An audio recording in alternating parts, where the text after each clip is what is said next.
El tema de hoy es topografía en tajo abierto.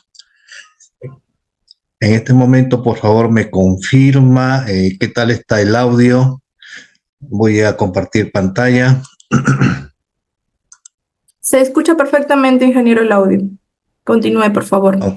Ok, a ver si me confirma ahora qué tal está la imagen. Sí, se visualiza perfectamente. Muy bien. Ok, entonces, como manifesté, topografía en tajo abierto, básicamente es comentarle mi experiencia profesional que tuve en el tiempo que estuve laborando en esta empresa minera durante un buen tiempo. Pueden ver mi currículum, que ya muchos de los asistentes conocen algo de mi experiencia como docente, pero que lo principal en esta exposición es el tiempo que estuve trabajando en esta empresa minera, que fue algo de casi 20 años. Entonces, lo interesante fue que cuando ingresé a trabajar a esta empresa, en los equipos de topografía que se utilizaba era teodolito. Teodolito, libreta de campo y calculadora simple para poder hacer todos los planos. Entonces ya se pueden imaginar a toda la comunidad de Serín que está presente en estos momentos escuchándome, cómo era el trabajo, ¿no? Hacer los trabajos de toma de datos de campo, calcularlos, para luego plasmarlo en un plano, primero en papel mantequilla, luego posteriormente dibujarlo a mano alzada. Entonces todo ese proceso fue, fue lo que yo pasé cuando trabajé en esta empresa minera y luego fue mejorando porque se fueron adquiriendo equipos modernos de acuerdo a la fecha y por consiguiente también tuvimos que prepararnos mejor para poder sacar provecho a toda esa tecnología que fue llegando. El nombre de esta empresa es muy conocida, Compañía Minera Aurífera Santa Rosa, conocida con el nombre de Comarsa. La ubicación es en el distrito de Angasmarca, provincia Santiago de Chuco, departamento de La Libertad. En esta imagen pueden apreciar el polígono de cómo terminó, porque la mina cerró, ¿no? Por un tema de accidente fatal que tuvo, pero en el polígono de color blanco, ¿no? Es todo lo que creció. Y si pueden ver, voy a aumentar un poco. Pueden ver ahí aparece un nombre que dice Mina Comarsa. En esa partecita que dice Mina Comarsa fue sus inicios de las operaciones de esta empresa. En un primer tajo que le dieron el nombre de Tentadora. Y como le dije, fue creciendo que llegó a operar 5 tajos. Fue una cosa muy interesante, muy bonito todo el tiempo que estuve trabajando ahí. En esta otra imagen, acá pueden ver también, voy a reducir, por si acaso, los que quieran ubicarlo en el Google Earth, las coordenadas UTM, ¿no? El norte, coordenadas promedio es 9.103.800, el este 828.485, coordenadas promedio, coordenadas UTM. Cualquiera puede ingresar en el Google Earth y van a encontrar lo siguiente. ¿Cómo quedó? ¿Cómo está hasta la fecha? Esto es cómo quedó, porque como les comenté, la mina tuvo accidente fatal y fue sancionado. Fue cerrado por un tiempo de creo que 2 años, algo así, y ahora está en el objetivo de poder reabrirse. En cualquier momento esta mina se va a reabrir, pero ya no como Comarsa, ya no como Compañía Minera Aurífera Santa Rosa, ya tiene otra razón social.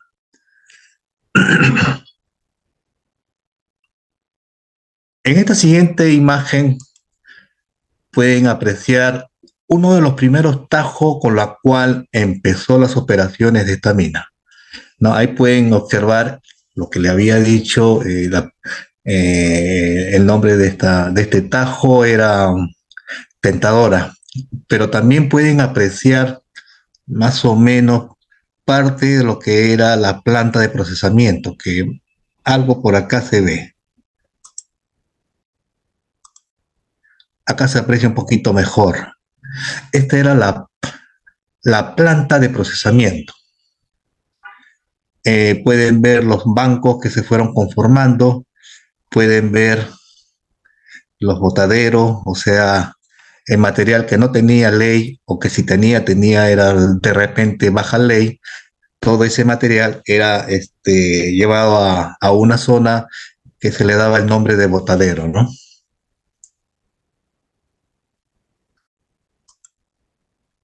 Luego acá lo que pueden ver es el área donde descargaban el mineral.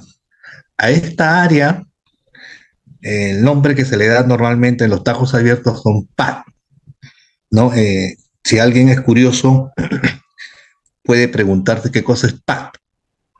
En inglés, en realidad es palabra en inglés, que viene a ser algo como almohada. Entonces, estas áreas eran especialmente preparadas, no era que llevaban el material y lo echaban por echar, no, como pueden ver, acá ven que parte del área está perfilado y parte del área está forrado.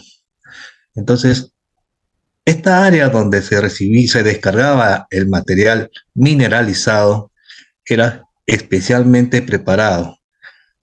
Y ahí era un trabajo muy, muy, muy importante el de topografía, porque tenía que levantarse la topografía desde que antes comiencen a trabajar para posteriormente comenzar a controlar qué caída va a tener esa área, porque tampoco era que construían por construir y que no tuvieran diseño de independiente.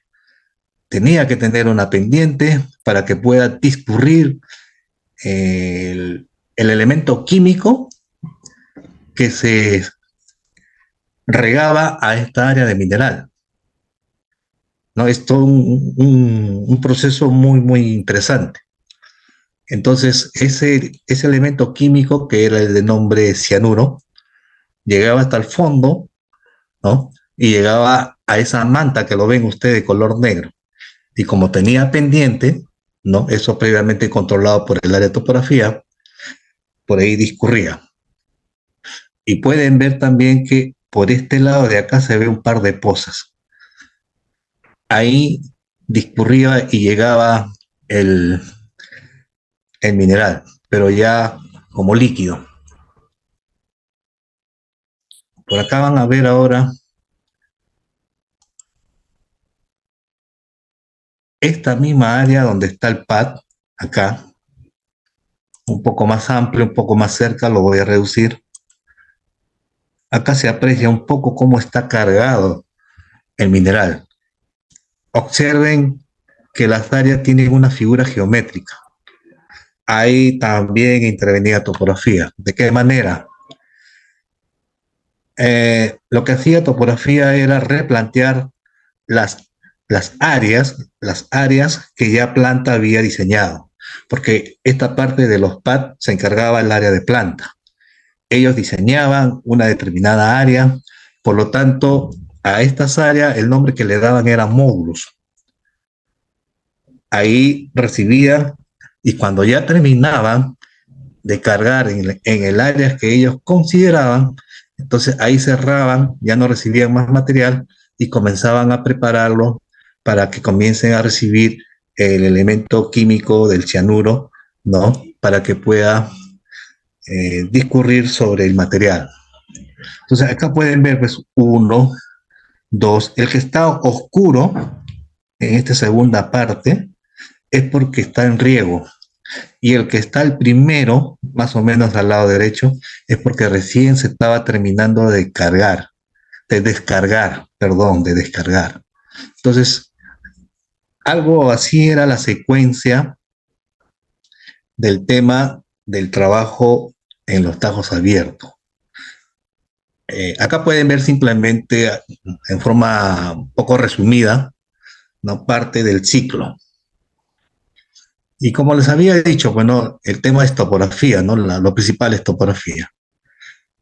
En el año que ingreso se usaba un teodolito que era de la marca Kerr, el modelo era el DKM1, obvio también se usaba brújula, winchas, y, y qué decir, pues acá pueden ver las libretas de campo, pueden ver que hay un montón de libretas de campo.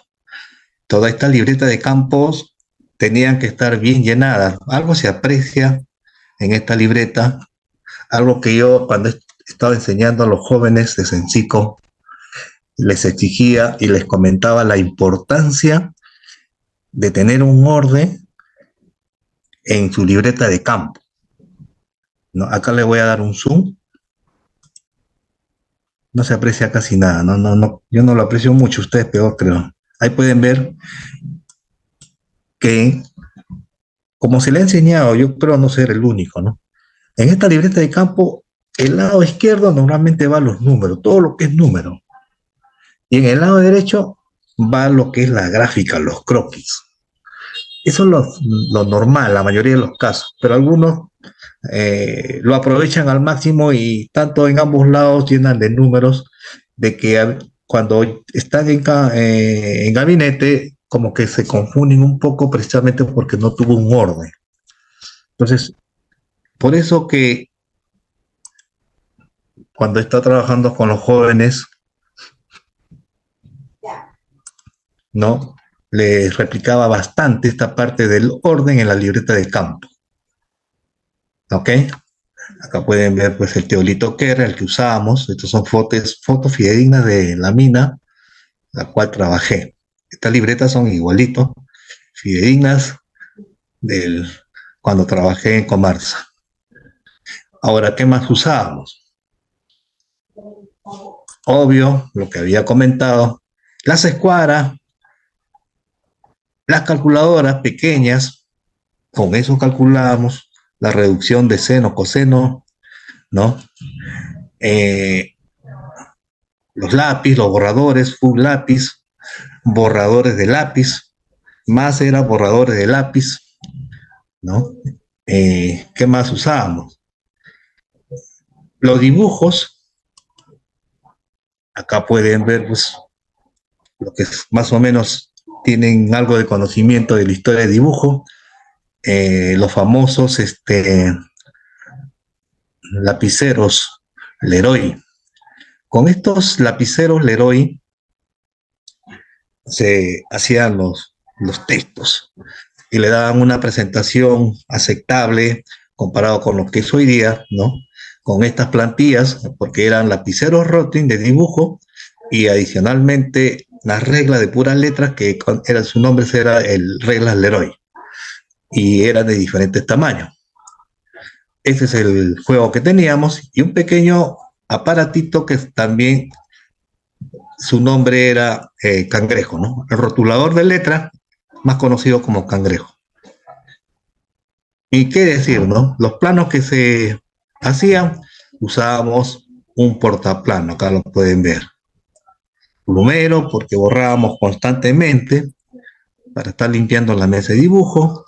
Y acá al costado pueden ver el papel mantequilla, porque todos los dibujos primero eran presentados en papel mantequilla y todo en base con lápiz.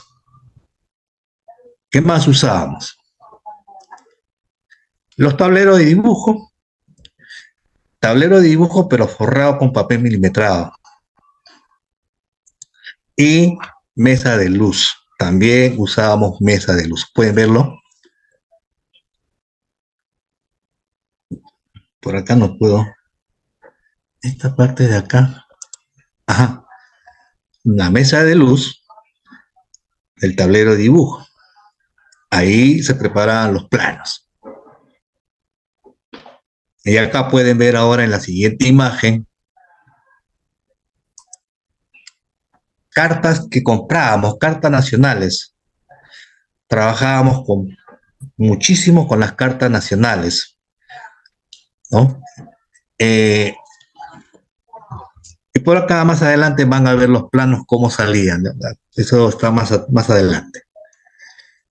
Y como les dije, eso fue lo primero con lo cual comenzamos a trabajar, ¿no? En la forma más inimaginable, ¿no? Todo esto era con teodolito. Posteriormente a esto ya comenzó a llegar las estaciones totales. Se adquirió primero estación total marca Totcom, modelo era la serie 206, algo así, y después se adquirió otra marca, la Leica, el modelo era la TCR 405. Estos equipos aproximadamente se adquirió en el año 1996 y nos ayudó bastante con lo referente a la toma de datos. Lo interesante también de estos equipos, estos primeros modelos de las estaciones totales, era la bajada de data. Usaba pues unos cables y usaba de por medio también como una especie de libreta de campo. Entonces, cada uno de estos modelos tenía su propio libreta de campo, algo, por decirlo de alguna forma, ¿no? Y ahí recién podíamos descargarlo en coordenadas CCB. Y como era obvio, acá ya estábamos pasando de la forma que trabajábamos, ¿no? Muy rudimentaria a una ya moderna. Y esto vino de la mano con programas para dibujar. Acá, con estos de acá comenzamos a usar ya programas propios tanto de la Totcom como de la Leica. Por ejemplo, la Totcom vino de la mano, acá pueden ver, con un programa de nombre Topograph. Este programa tenía también algo interesante. Estos equipos de la marca Totcom, con el programa que vino, nos ayudaba a procesar todo en la computadora, como lo que es hoy día, que usan el Civil 3D. Ya, esto era lo de ese entonces, porque el Civil 3D en ese entonces no existía, era otro nombre. Entonces, Topora era el que es. Como fue el primero que se compró, vino con el Topora. Y tenía algo muy bonito porque el equipo de la estación total Totcom tenía también ya un programa para poder hacer compensaciones poligonales cerradas en campo. Muy bonito ese equipo, pero no este de acá, porque después de este se compró otro modelo ya moderno, al igual que la Leica, otro modelo ya más moderno, pero el Totcom en ese entonces, entre estas dos marcas, el Totcom siempre estaba delante de la Leica. Le estoy hablando de ese entonces, ¿no? Y tenía la opción de poder ingresar el levantamiento. O sea, si es una poligonal, tú tenías que identificarlo bien con el código y finalmente cuando terminabas tu toma de datos de campo, entrabas a su programa que tenía la estación total y hacías el ajuste de tu poligonal en campo. Te arrojaba ya con cuánto estaba de error, te arrojaba las coordenadas, etcétera, etcétera. En cambio, la Leica no tenía esa de ahí. Pero ambos tenían pues sus ventajas y sus desventajas. Entonces, el modelo que posteriormente a esto compramos fue la serie 1000, ¿no? Y la Leica también, el modelo que después de esto se compró fue la TCR 1103. De estas dos marcas se siguió comprando de la marca Totcom. Finalmente un modelo que era la 7500. Ese equipo sí se pasaba, ese parecía un GPS, lo que es casi hoy día los GPS, ¿no? Porque tenía otras opciones muy bonitas. Era casi un poco más, parecía una robótica, la 7500. Y lo interesante de esto de acá era que tenía también poder leer lecturas, ¿no? Sin prisma hasta 2000 metros. Leer lectura de prisma, leer lecturas sin prisma hasta 2000 metros. En ese entonces yo decía, pero ¿para qué tanto? Era bien raro usar eso, salvo que hubiesen haciendo triangulaciones, ¿no? Porque la topografía para el tema de la red de triangulación se hacía con estos equipos. Para esos casos sí podría estar, pero como nosotros ya no hacíamos triangulaciones, como que no lo veía, pero a mí me dio la curiosidad. Un día llevé ese equipo cuando ya no tenía mucho trabajo, con el ánimo de probarlo, si era verdad. Para también me daba la duda, ¿era verdad o no era verdad? ¿Tanto 2000 kilómetros sin prisma? Entonces hice eso, ¿no? Saqué el equipo, lo llevé a un lugar X y busqué, no mandé a un ayudante, ¿eh? Busqué un lugar donde tuviese una reflexión clara, o sea, algo blanco, y encontré uno como a 1000 y tantos, 1100 metros más o menos, y efectivamente me lo daba. Increíblemente estos equipos, y tenían precisión porque después los comprobé, porque lo tomé, me dio los datos, después me fui con equipos GPS, porque después tuvimos también GPS, y efectivamente no había mucha diferencia, eran muy buenos estos equipos, o son buenos hasta ahora, ¿no? Entonces, podría decirlo con respecto cuando pasamos a la etapa de los equipos. Ahora, después de esto, ¿no? Acá ya estaba hablando del programa de la TOTCON, era el Topograph. Después se adquirió otro programa que se llama Cartomat, porque cambiaron de gerencia y trajeron nuevas, nuevas jefaturas, y ellos trabajaban con otros programas. En ese entonces estaba muy en boga esto de Cartomat, compraron Cartomat, etcétera, etcétera. Bueno, para mí, bienvenido, porque iba aprendiendo todos los programas que había, ¿no? A pesar que se usó muy poco. Porque después de esto vino el GPS. Ahora, de todo esto, ¿qué máquinas usábamos? Lo mejorcito de ese entonces eran las computadoras que se conocían como lo mejorcito eran las Pentium. ¿No? Estas eran las características de estas computadoras, las Pentium. Su memoria RAM de 8 megabytes, su disco duro de 1 giga, 1.2 gigas. Imagínense cuánta era la diferencia con respecto a lo de hoy día, ¿no? Tarjeta de video, etcétera, ¿no? Y obvio que también, ¿cómo sacábamos los planos? Con plotter. Teníamos los mejores plotters, porque la empresa fue creciendo, ¿no? En ese sentido, la empresa no objetaba mucho cuando se pedía equipos que se requería, porque la empresa fue creciendo. Y finalmente el plano, lo que había comentado, el plano. Acá pueden ver dos planos, por ejemplo, un plan, pero esto ya con la impresora, con el plotter. No podíamos emitir planos a grandes escalas, 25.000 o a 2.500. Por ejemplo, este era el que aparece acá al lado derecho en la parte superior, que se aprecia un poco. Voy a aumentarlo un poco, a ver. Acá. Este era el plano de todas las operaciones, cómo fue creciendo. De solamente un tajo, que es acá.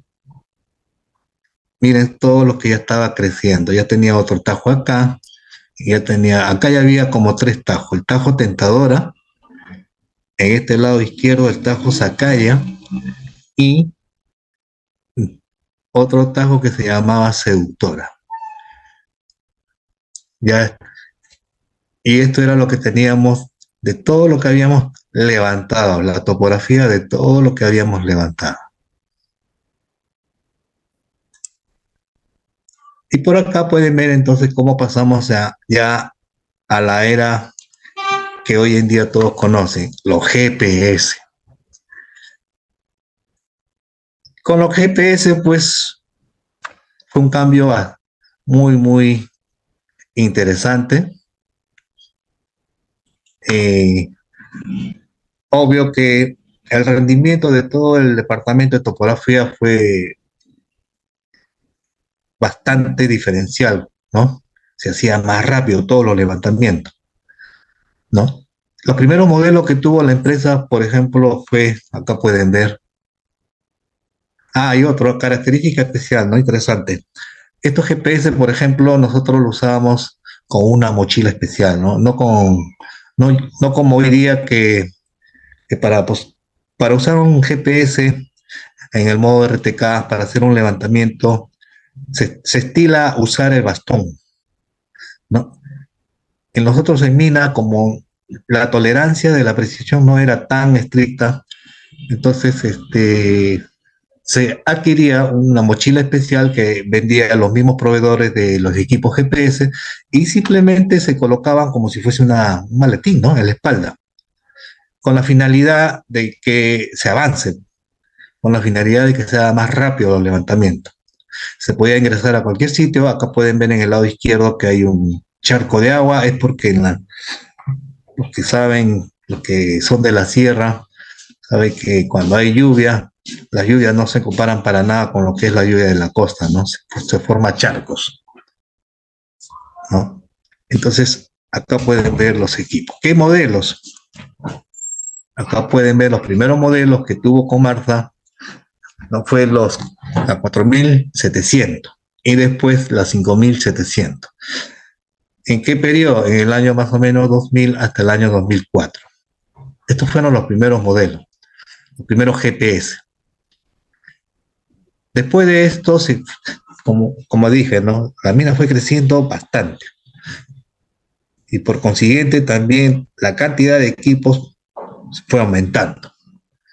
Yo cuando me retiro de la empresa en el año 2013, lo dejé con cerca de 8 GPS. Pero no bases, ¿ah? Bases solamente se tenía uno. Una sola base, pero se tenía 8 rovers.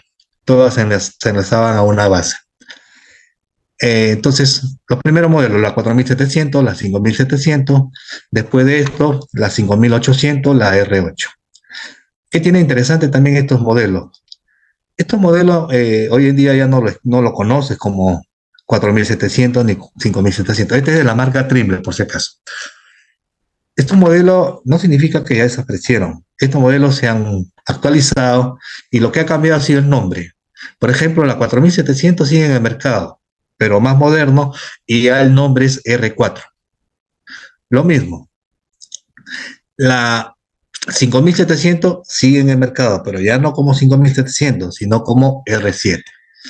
La R8 sigue existiendo, pero ya como R8 GNS. Y así se han ido actualizando todos estos modelos, ¿no? Por ejemplo, en Trimble están hoy en día en la R12, ¿no? Estaban en la R10. Antes de la R10 estaba la R8, GNS, etcétera. ¿No? Este es con respecto un poco de los GPS. Trabajamos simplemente con Trimble. Nunca se dio la oportunidad de probar otras marcas, ¿no? Ahí no podíamos ver ese tipo de cambio, porque ya en ese entonces en el mercado existían las Totcom y las Leica, ¿no? Esto con respecto a los equipos.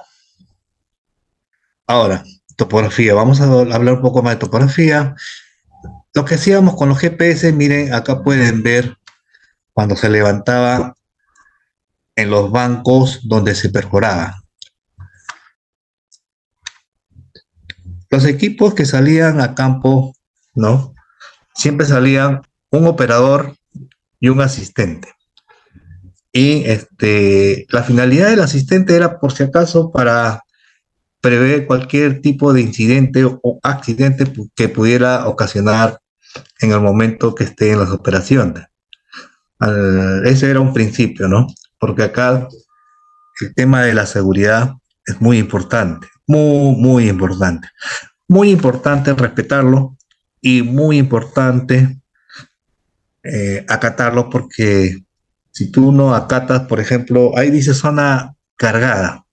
De hecho, no circula nadie que no tenga autorización. Si alguien circula por ahí sin tener autorización y te detecta el Departamento de Seguridad e Higiene, tranquilamente te sanciona o te puede despedir. O sea, el tema del Departamento de Seguridad era muy importante. ¿Ok? Acá, en este lado derecho, acá pueden ver cómo se había preparado, por ejemplo, los canales de coronación. ¿Qué significaba eso? Los canales de coronación eran básicamente canales que servían como desfogue para la época de lluvia. Si ustedes pueden ver un poquito más al fondo, se ve también las mantas color negro y el área de PAC. Entonces, en época de lluvia se tenía que evitar que el agua llegue al área de PAC. Ya, para eso eran estos canales de coronación. Y para eso también intervenía topografía, levantando todo el canal, conservando la pendiente que se diseñaba. ¿Ok? Adicionalmente lo forraban para que se evite la filtración. Entonces, ahí también pueden más o menos tener una idea los trabajos que hacía topografía. Levantamiento en las zonas de voladura donde se produciera tronadura, disparos, levantamiento en los que esto era, por ejemplo, un trabajo de planta. Estos canales de coronación eran un trabajo de planta. Entonces ellos necesitaban que aparezca en su plano, aparte de que se haya cumplido las áreas, los módulos que ellos habían diseñado, si ya se completó o no se completó, que también estén en buen estado sus canales de coronación. Y eso, ¿quién se lo daba? Se lo daba topografía. Topografía tenía que tener levantado y tenía que pasarse la información a ellos. ¿Quién intervenía acá en esta parte de voladura? El área de mina. El área de mina, en este sentido, es muy amplio. Ahorita vamos a hablar un poquito más de esto de mina, que es prácticamente el pulmón de todo lo que es la operación, de lo que es el trabajo de una empresa minera. Por acá voy a seguir ahora el tema de los software, ¿no? Ya con los GPS vinieron los software, pero única y exclusivamente el Trimble. Como les comenté, el GPS era la marca Trimble, vino de la mano con software, que en ese entonces se llamaba TGO, o sea, Trimble Geomatic Office. Hoy en día, la marca Trimble, ese software ya lo actualizó. El software es el mismo. El que se usa hoy en día con respecto al anterior que ven acá, ¿no? Es la misma base, pero que ya el nombre es otro, que se llama Trimble Business TBC, ¿no? Y Center. ¿Ok? Pero la base siempre sigue siendo del TGO. Solo que el actual, el TBC, ya pues incorpora más ajustes, incorpora también con relación de la georreferenciación. Ahora también está estos TBC, si está completo, si es original, te trae también el módulo de fotogrametría. O sea que están más actualizados, ¿no? Con todo lo que ha ido apareciendo durante el tiempo. Y acá pueden ver nuevamente ahora, ya cuando estamos con los GPS, qué computadora tenemos. Ya no era la Pentium 1 como vimos la anterior vez. Era una Pentium Core 4 máximo ese entonces. Ya no era de 1.2, creo que vimos, ahora era 2.4 GHz. La memoria RAM, creo que era ahora acá memoria RAM de 4 GB. Acá voy a retroceder. Memoria RAM en ese entonces era 8 megabytes. Increíble, ¿no? Increíble, pero lo máximo era lo que teníamos en ese entonces. Disco duro 320 GB, tarjeta de video 512, etcétera, etcétera. La pantalla también era más grande. Porque también era lo que había. No es que no, de repente había, pero no se compraba, no, era lo que había. Como les dije, la empresa compraba lo moderno en todo sentido de la palabra. Ahora, acá pueden ver la ubicación. Esta era la oficina de topografía, las computadoras que teníamos 4. Y al menos cuando trabajábamos en el procesamiento, también dábamos la oportunidad de enseñarles al personal asistente, que eran los obreros. Al menos en ese sentido, cuando yo estaba ahí, era uno de los primeros que prácticamente los obligaba a que aprendieran para que ellos mejoren, porque muchas veces en otros lugares son un poco celosos, no enseñan, ¿no? Pero lo común es que de repente ellos después sí les preocupa es el aumento, ¿no? Les pagan muy poco, etcétera, etcétera. Pero entonces, ¿cómo justificar? Yo les decía, ¿cómo yo justifico un aumento para ustedes? La única forma es que ustedes demuestren que están aprendiendo todo el trabajo que hacemos. Y por esa razón, ellos aprendieron bastante, aprendieron muchísimo. Incluso hay unas anécdotas, pues, ¿no? Uno de estos muchachos que fue a trabajar de obrero allá en la mina, y después de terminar de trabajar, que después del tiempo que estuvo trabajando allá, como 5 años, se salió de la mina y se vino acá a Sencico a estudiar la carrera de geodesia y topografía. Y terminó su carrera ya con título. Pero tuvo la suerte de trabajar antes, porque allá le gustó, pues le gustó lo que aprendió y acá vino y complementó, ¿no? Cosas así, ¿no? Interesante. Acá pueden ver, miren, los muchachos son obreros, utilizando lacto, utilizando computadora, ellos son obreros. Hasta los choferes yo inculcaba que aprendieran. Por ahí creo que hay una imagen también que el chofer está operando una lacto. Y operamos la lacto tanto en oficina como en campo, porque también se implantó la forma de entregar planos in situ. Había la necesidad de entregar planos in situ, en el mismo tajo. Más o menos lo vamos a ver más adelante. Ok, acá tienen a uno de los colegas. Y ahora acá voy a mostrarle un plano, la presentación de uno de los tantos planos que había, ¿no? El tajo seductora, lo que había comentado, ¿no? La mina llegó a tener 5 tajos. El primer tajo, el nombre era Tentadora, el segundo Zacaya, el tercero fue Seductora. Posteriormente tuvo el tajo Cochabara y terminó con el tajo Clarita. Bien, entonces acá hay más o menos una secuencia, el tajo, cómo lo presentábamos, cómo lo preparábamos, ¿no? Pueden ver ahí con facilidad, por ejemplo, el nombre PAD 23.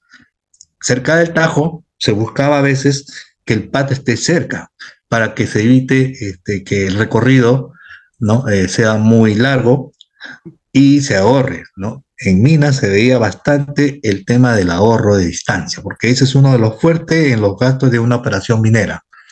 El traslado del material mineralizado o no mineralizado, ¿hacia dónde? Hacia el lugar donde lo van a descargar los pads o hacia el lugar donde ya no es, donde es botadero. Acá pueden ver pad 23 y acá al costado también pueden ver botadero. Clave que la distancia no sea muy larga y eso lo diseñaba planeamiento. Y para esto tenía que tener actualizado este plano, el plano del tajo. La actualización era clave. Para la mina era clave que la actualización sea diaria. Todos los días, a primera hora, te tenía que entregar el plano actualizado. Y en la tarde también. Entonces ya se imaginan cómo era el rendimiento del personal. Y cuando todo está organizado y cuando todo el personal está capacitado, no era inconveniente. No era inconveniente, pero para personas que no tenían organización o que de repente no entendían, les era un problema. Bien, entonces este es lo que presentábamos con respecto al tajo. Acá pueden ver una imagen de ese tajo, ¿no? Cómo fue avanzando ese tajo. Y obvio que el proceso más o menos es así, ¿no?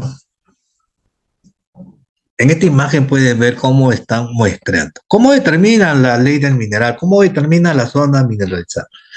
Empezando con el muestreo. Acá se encargaban el área de geología a través de su departamento de All Control, el ir muestreando.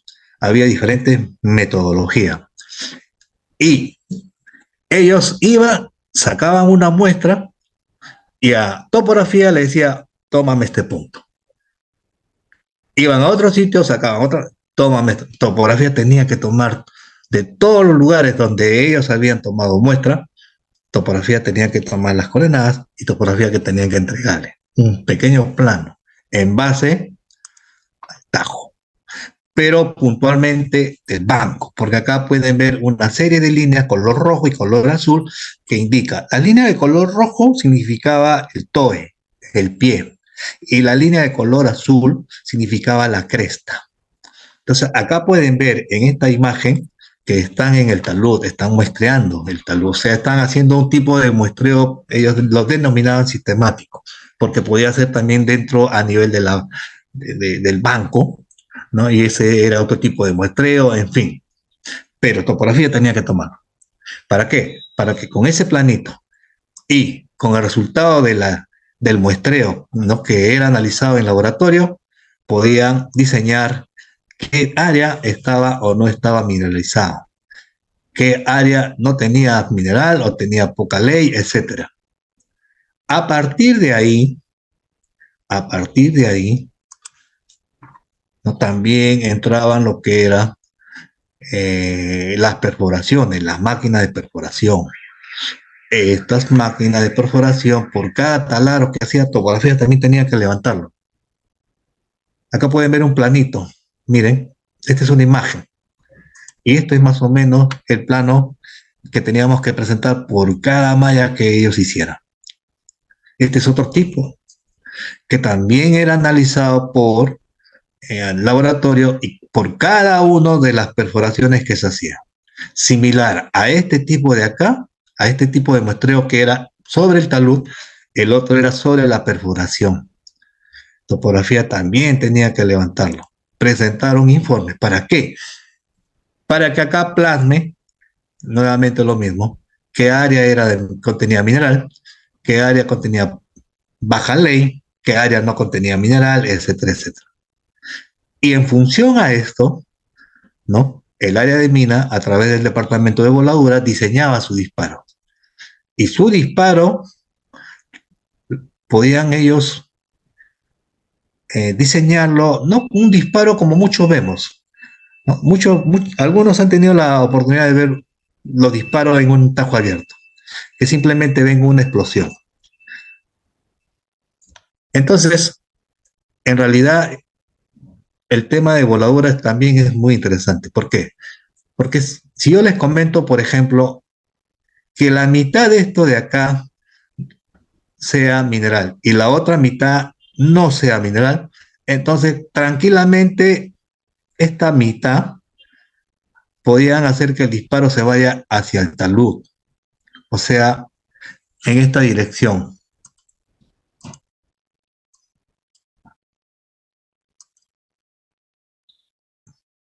Ellos tenían esa facultad de diseñar y se vaya hacia el talud, no le interesaba.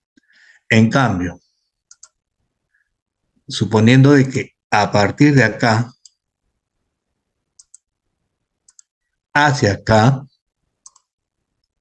si era mineralizada, entonces ellos diseñaban que el disparo quede ahí. O sea, que el disparo salía como quien ve, sale hacia arriba, hacia en dirección al cielo y regresa. Ese era otro tipo de disparo. Entonces, este mundo de la voladora también era muy bonito. E incluso yo tuve la oportunidad de ver sus programas porque podían hacer una simulación. Podían hacer una simulación y algo similar a esto. Miren, acá pueden ver un pequeño diseño de la voladura, el cual las líneas de color amarillo pueden ver la flecha que indica que lo van a mandar al talud. Y la línea de color rojo que da a entender que tiene mineral, esa no puede perderse, tiene que quedarse ahí. O sea, un disparo que podríamos pensar acá, ¿ves? En forma vertical o en forma inclinada. Por ejemplo, este lado de color amarillo en forma inclinada, que se vaya al talud. Todo lo que es color amarillo, que se vaya al talud, que se vaya al siguiente banco, que se vaya al siguiente desnivel. Y al color rojo no, ese tenía que quedarse. Entonces, ese disparo tenía que hacer en forma vertical, hacia el cielo. ¿No? Así interesante era esta parte también. Finalmente, después del disparo, quedaba el material así. Miren el proceso, cómo está esta parte. Topografía, obvio que también, como les dije, como ha intervenido acá, ha tenido que levantar. Todo esto de acá ha tenido que levantar. Pasárselo a aplanamiento, pasárselo a geología, pasárselo a voladura. Voladura para diseñar, pero diseña su voladura con respecto al resultado que le dio geología. ¿No? Geología es el que le va a diseñar polígonos de las áreas mineralizadas. Entonces, una vez que ya se ha producido el disparo, nuevamente entraba topografía. ¿Y qué hacía topografía? Y ojo acá con esta parte de topografía. Acá también nadie podía entrar mientras no tuviesen autorización, porque después del disparo, el área de mina, a través de su departamento de voladura, ellos eran los primeros en revisar que efectivamente todo el material de disparos que habían cargado tenía que haber explotado. Ellos tenían que darse una ronda de toda el área y buscar que no quede ningún material del explosivo. Miren la importancia de todo esto. Una vez que ellos confirmaban que todo está ok, recién liberaban la zona. Entonces ahí recién entraba topografía. ¿Pero qué tenía que hacer topografía? Número uno, levantar nuevamente todo este terreno tal como se ha movido. La finalidad, dos razones. Primero, para poder calcular posteriormente el volumen. Segundo, teníamos que replantear los polígonos de las áreas, los que les estoy comentando, de las áreas que hubiese de mineral, de las áreas que hubiese de desmonte. Ese era el trabajo que tenía que hacer topografía. No tenía que levantar todo el área y tenía que hacerlo así, miren jóvenes, rápido. Y para esto no iba una brigada, a veces considerábamos hasta 3 brigadas, dependiendo de la cantidad de disparos, considerábamos 3 hasta 4 brigadas para que levanten en el menor tiempo posible, porque miren, la producción no podía parar. ¿Qué significaba eso? De que mire, el disparo se hacía a la hora del cambio de guardia, que era un lapso de media hora, ¿ya? Que era un lapso de media hora, que podría ser en la mañana, que podría ser a la hora del almuerzo. Ese lapso de media hora tenías que reducirle unos 5 minutos por lo menos, porque hacían la revisión de que el área no tenga peligro. Entonces ya no teníamos media hora, teníamos 20 minutos aproximadamente. Por eso, de acuerdo al área, qué tan grande era el área de voladura, mandábamos 2 brigadas, mandábamos 3 brigadas, 4 brigadas para levantarlo así en el tiempo que esté liberado. Porque cuando ya empezaban las operaciones, ya no podía estar topografía ahí. Eso era lo interesante de esto de acá. Entonces, 2 trabajos. Número 1, levantar la topografía. Número 2, replantear las áreas de polígono. Se usaba para esto banderola, algo así ve. Acá pueden ver algo que pueden ver estacas, pueden ver lo que podría presentarse como una banderola. Y estas pitas que podían usarse cinta flying, que era de color reflectivo, para que se pudiera ver tanto en el día como en la noche. En fin, eso ya era tema del área de geología. Entonces, esto era la parte que topografía tenía que colocarlo de inmediato. ¿Ok? Posteriormente a esto, ¿no? Después del disparo, miren, después de todo este disparo, entraban, entraban a sacar el material, ¿no? Y una vez que terminaban, tenían que entrar nuevamente en topografía a levantar, porque ya teníamos una topografía, recuerden esto. Finalidad después del disparo, número 1, levantar tal como está toda esta área de disparo. ¿Para qué? Para volumen.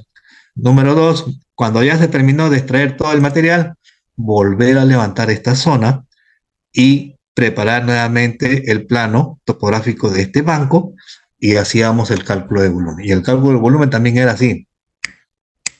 ¿Por qué? Porque ahí, acá trabajan contratas, acá trabajan terceras personas y ellos están atrás de topografía para que le diga cuánto fue. Y después dicen, ¿por qué? O sea, si no les convencía el resultado, tenían que explicarle por qué. Así de interesante era todo esto. Y vean que tenía que hacerse pues de forma rápida. Voy a avanzar un poco más porque creo que lleva más de media hora para no extenderme mucho. Obvio, acá están las áreas de descarga, las áreas del pad, como les comenté. Y por acá también pueden ver las pozas, las áreas del pad, las áreas de las pozas donde se descarga el mineral, pero ya en líquido. Muchos dirán, ¿pero cómo es eso?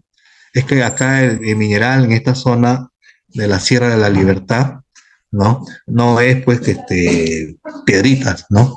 Es a este tipo de mineral tiene el nombre de oro diseminado, o sea, como si fuese polvo.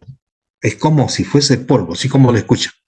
Por eso le llamaban oro diseminado y por eso que tenía la capacidad de que al echarle un elemento químico que era el cianuro, ¿no? Filtraba y absorbía el mineral y podía disruir por la parte del fondo y llegaba a estas pozas. Y de estas pozas se mandaban a otras pozas hasta llegar a la planta. Acá pueden ver un plano de los pads. Algo se aprecia, vamos a ver acá, voy a tratar de ampliar. Un plano de los pads que también teníamos que presentarle en forma inmediata. En este caso era la planta, ¿no? Acá están las pozas, acá están las pozas, acá están las áreas de los módulos, o sea, el mineral cargado. Acá pueden ver las pozas. Ok, miren, acá iban llegando el mineral ya diluido, digamos diluido. Las pozas y acá pueden ver las plantas. De llegado a estas pozas era bombeada la planta. Y en la planta, ¿no? Era trabajado de acuerdo al sistema con columnas, ¿no? Para finalmente, la curiosidad de todos creo, obtener esto que está acá. Producción del bullón, más conocido como el oro. Miren. Ok, entonces miren, más o menos he resumido algo del proceso. Acá puedo mostrarla ahora. No, obvio, fuimos mejorando también con el tema de los plotters, el tema de los planos, ¿no? Plano general de todas las operaciones, cartas también podíamos imprimir con estos planos, las coordinaciones que hacíamos, ok, acá tenían nuestra área de topografía. Ahora, lo que he explicado ha sido una parte, lo que es el área de mina. El área de mina conjuntamente con el área de geología, conjuntamente con el área de planta. Pero esto no era lo único que hacía topografía.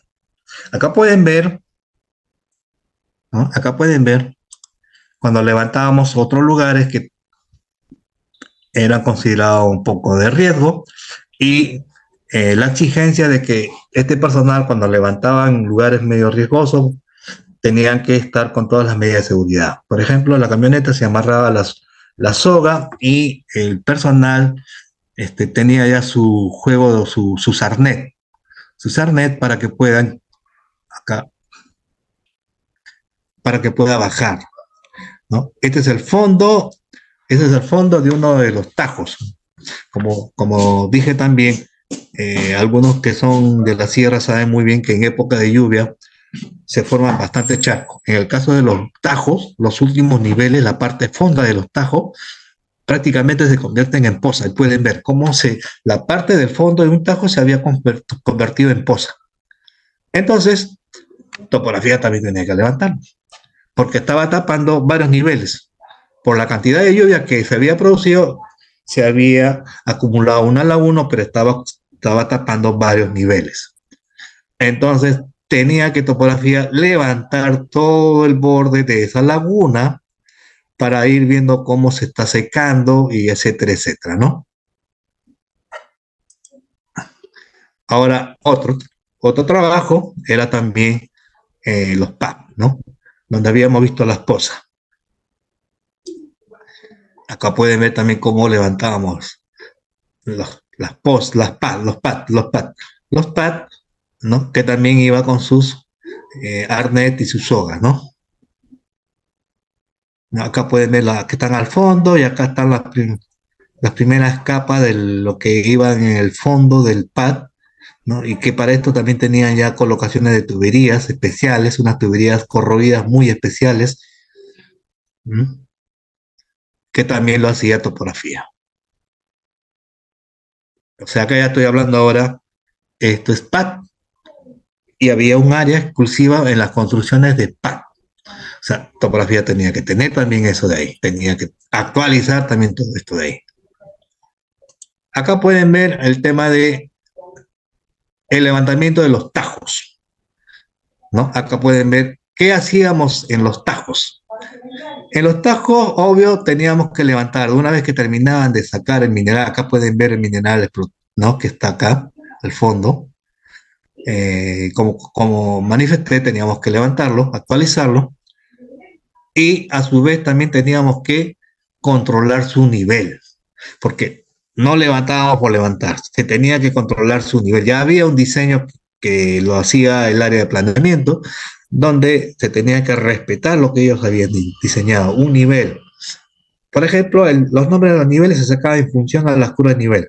Si el S0 tenía, por ejemplo, cota 3500, etcétera, etcétera, entonces planeamiento diseñaba las alturas de los bancos, digamos 8 metros. Entonces, desde ahí comenzaban a diseñar 3500, 3508, 3516. Eso se los conoce como bancos o como niveles, ¿ya? Entonces acá pueden ver cómo actualizábamos, ¿no? Cómo también acá controlábamos los niveles.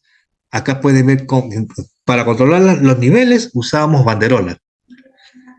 Dos banderolas, uno de color verde, uno de color roja. ¿Qué significaba eso? Color verde significaba que si el nivel del diseño del banco era, por ejemplo, 3508, y cuando controlábamos estaban sobre esa medida o un más o menos 5 a 10 centímetros, porque no era detalle, no era preciso, entonces colocábamos la bandera verde. Para ellos ya la contrata, ¿no? Y el operador de la maquinaria ya, ya no escarbaba, no podían ya escarbar para no desfasarse mucho el diseño de nivel. Ahora, el color de la otra banderola, el color rojo, esa obviamente significaba que le faltaba. ¿Pero qué le faltaba? Tranquilamente podía considerarse que era, le faltaba llegar al nivel, o sea, eso significaba que era corte, o de repente se estaba pasando, entonces significaba que era relleno. Entonces, en esa bandera escribíamos letra C, por ejemplo, 0.50. Letra C significaba corte, 0.50 que tenía que cortar 50 centímetros más. O poníamos la letra R de relleno, que si decía 0.50 significaba que ya no podía ir, se tenía que ya echar un poco de material para que llegue al nivel. Entonces, esto era el significado de la banderola. Esto era lo que teníamos que nosotros controlar, que era el proceso de niveles. Y esto se hacía en los frentes de operaciones, en los tajos, fuera de levantar, fuera de tener actualizado lo que mostraba acá, tener este plano del tajo actualizado, venía de acá. Este plano actualizado venía de acá, cuando hacíamos este levantamiento. Ahora, obvio que también, mire, si alguien por ahí ha tenido de repente la suerte de conocer o trabajar, que las banderolas pues no duran en el terreno. Ese de inmediato, a veces lo colocabas y en menos de 5 minutos ya la banderola no había. Entonces desaparecía de inmediato la banderola. Esa era una realidad. Y tú no ibas a exigir que, bueno, respete, muévelo, no ves que tal. No, olvídense. Entonces, en forma paralela teníamos que llenar habíamos creado una plantilla, que era un reporte de campo. Y acá colocábamos, ¿no?, lo que habíamos controlado de acuerdo al nivel o banco, lo llenábamos en este reporte. El banco, el tajo, qué turno era, había turno mañana, había turno tarde, qué tajo era, qué nivel era, y hacíamos un pequeño croquis. En esta parte en blanco hacíamos un pequeño croquis, que, bueno, no creo que se aprecie mucho. Aquí acá está otro. Voy a acercarlo un poco. Y ahí pueden ver. Ahí pueden ver, no sé, ojalá se aprecie, el número del banco, en este caso era corte, y acá pueden ver la línea, ¿no? Ese dibujado con lapicero, continua. La línea continua significaba la cresta, como les dije. Y acá, en la parte inferior, la línea punteada significaba el toe o pie. Y las líneas transversales era el talud. Y ahí podían ver dos números, 1, 2. O sea que en este frente se había tomado 2 puntos. Y acá podíamos ver también otro número que significaba el código de la máquina que estaba trabajando. Y también agregábamos de qué contrata era. Entonces, este reporte que tomábamos en campo se entregaba a un controlador, porque cuando levantábamos todo esto frente, o sea, nosotros hacemos topografía, nosotros hacíamos todo eso, pero por parte de Mina también tenía su controlador.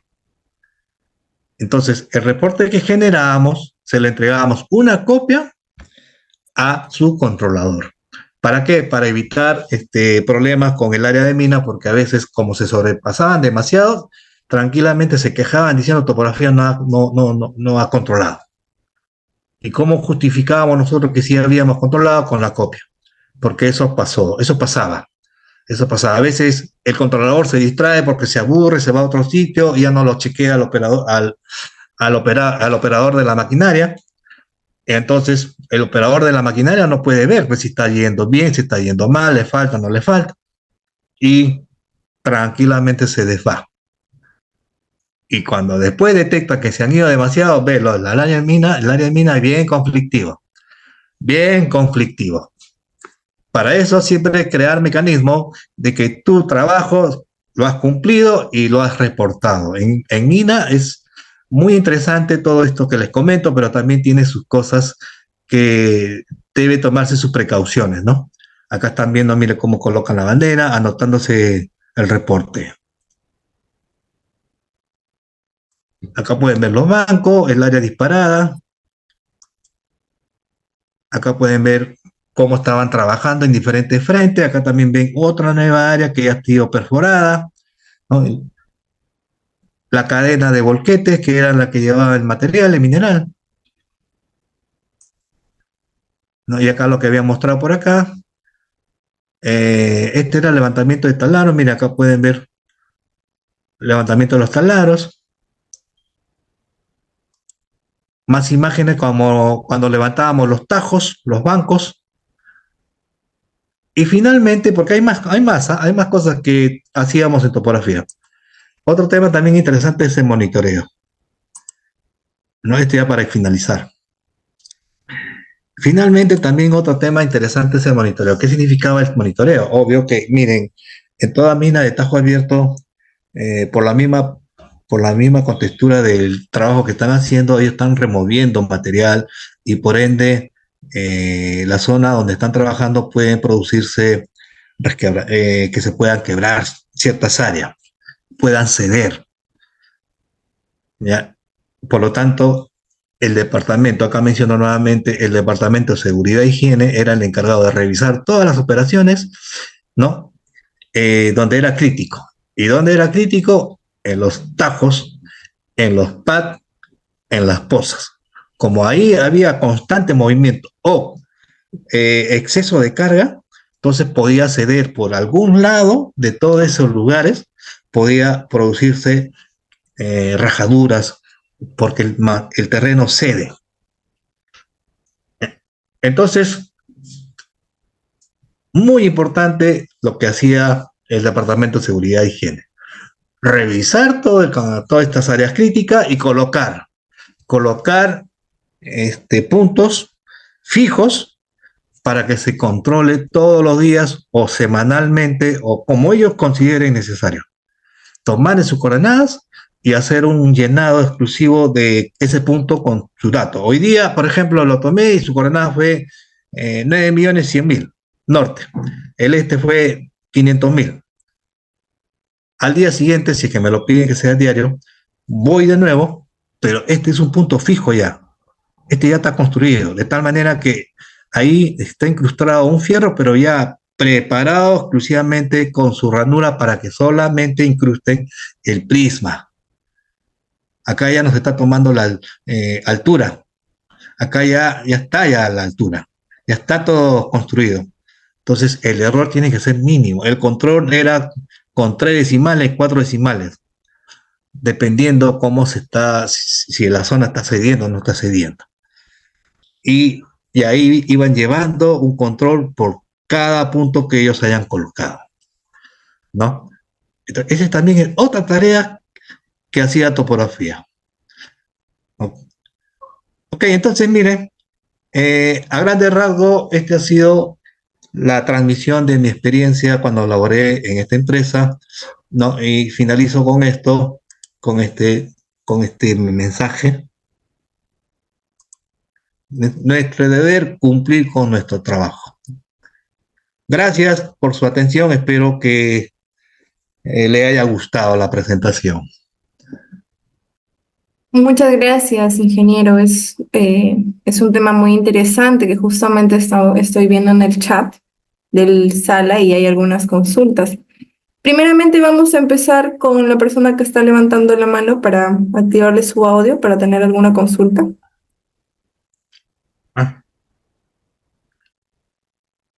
¿Qué tal? Buenas noches, ingeniero.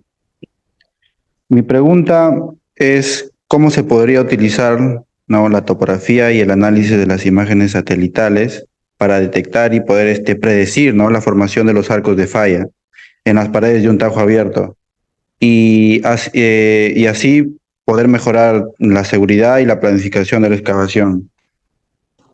Ok. Mire, por el mismo tema que están mencionando, estamos hablando ya de una especialidad, ¿no?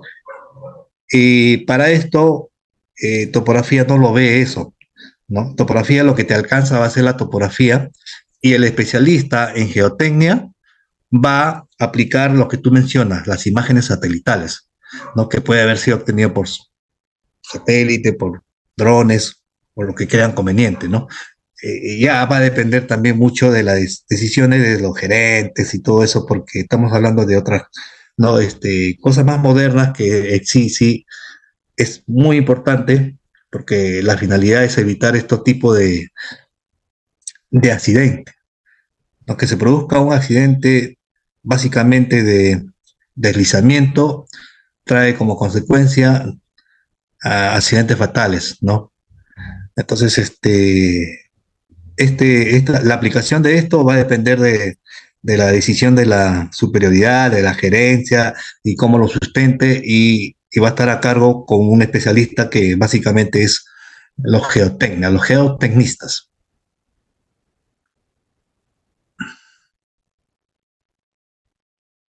Bien. Muchas gracias, ingeniero. Bien, continuando con las consultas, tenemos del usuario Dairo, que dice, creo que tienen su malla para poder hacer disparo o surcado de mineral. ¿Repite? El usuario Dairo comenta que creo que tienen su malla para poder hacer disparo o surcado de mineral. A ver, topografía, como había comentado, no diseña la malla de voladura. quien lo diseña es el área de planeamiento. En la mina en que estuve lo hacía el área de voladura. O sea, este es variable. Ya, este es variable. Algunos planeamiento, algunos directamente el área de voladura y el diseño exclusivo de cómo va a hacerse el disparo, ¿no? Va a depender del resultado de los análisis que hayan hecho en laboratorio. Arroja mineral, no arroja mineral. A partir de ahí, ellos ven de qué manera quieren que se vaya ese material. Como había más o menos comentado, si no tiene mineral, el diseño puede variar, lo puede mandar de frente de repente. Si está cerca al botadero, en dirección al botadero. Pero si es mineral, eso sí, ese no tiene que moverse demasiado. Por eso que ahí siempre en área de mineralizado, el disparo es vertical. Ahora, esto también ya en realidad es especialidad de los ingenieros de mina, porque tanto el área de planeamiento como el área de voladura son ingenieros de mina. Ellos son los especialistas en esta materia. Nosotros como topografía levantamos. Nosotros como topografía vemos que esté bien levantado. Nosotros como topografía entregamos en su oportunidad.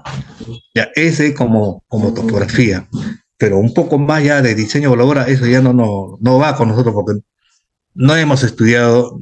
Si yo he mencionado algo es porque tanto tiempo tuve ahí que conversaba con los señores, conversaba con los otros especialistas, que fui aprendiendo, pero no porque lo voy a aplicar, sino que ya el mismo ambiente hacía que me pueda enterar, ¿no? Y eso fue una suerte porque hay minas, esto sí también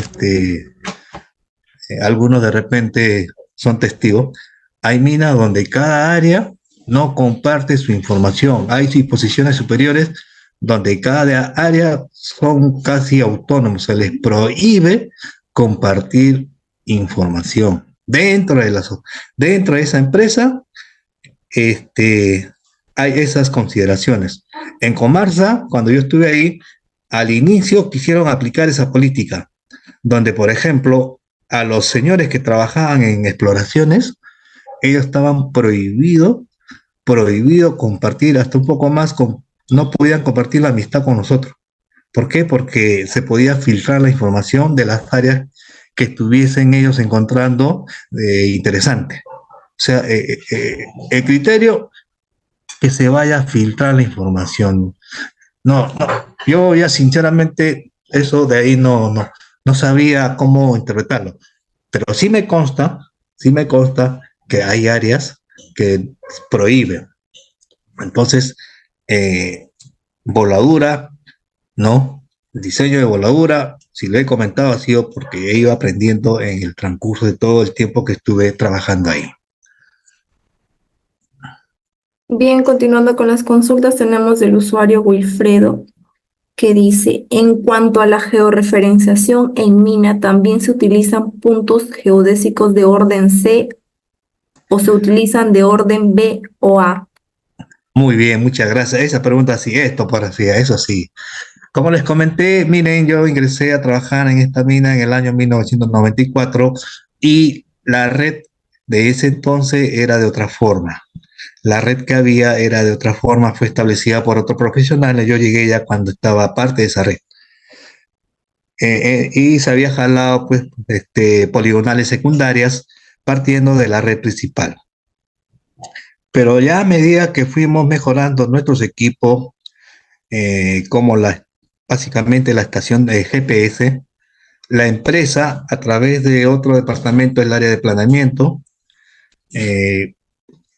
contrató los servicios, no en forma particular, los servicios directos del Instituto Geográfico Nacional y colocó puntos geodésicos de orden A. A partir de esa red, ya nosotros en principio cambiamos nuestro sistema de coordenadas.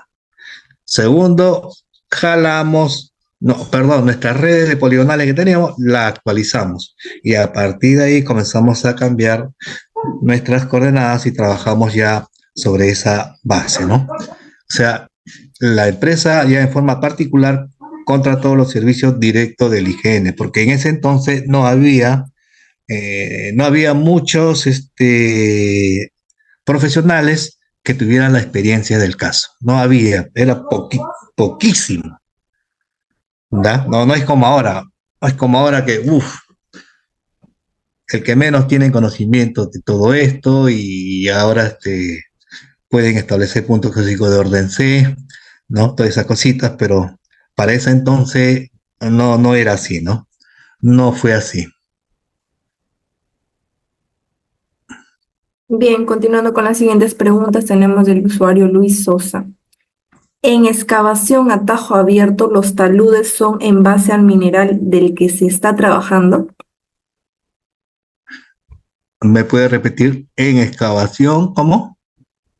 En excavación a tajo abierto, ¿los taludes son en base al mineral del que se está trabajando? Ah, bien. El tema del talud también lo veía planeamiento, no topografía. Ellos consideraban un ángulo y una altura de banco a banco. Topografía no ve esa parte de cuánto dale el talud de 2,1, 1,5, etcétera, etcétera. Eso no lo veía topografía. Y eso depende, obvio, depende de lo que está preguntando, sí tiene que ver con el tema de la ley, ¿no? De acuerdo al mineral, ¿no? Podía ser, Comarsa comenzó por lo menos con tajos de 6 metros. Posteriormente a esto, como fue ampliando su producción, ya no podía trabajar con tajos de cada 6 metros, lo amplió a 8. Y también, obvio, cambió el diseño de talud, ¿no? Ya no era un ángulo de no sé cuánto, lo cambió. Entonces, pero eso era decisión de los ingenieros de mina. Planeamiento, eso era planeamiento.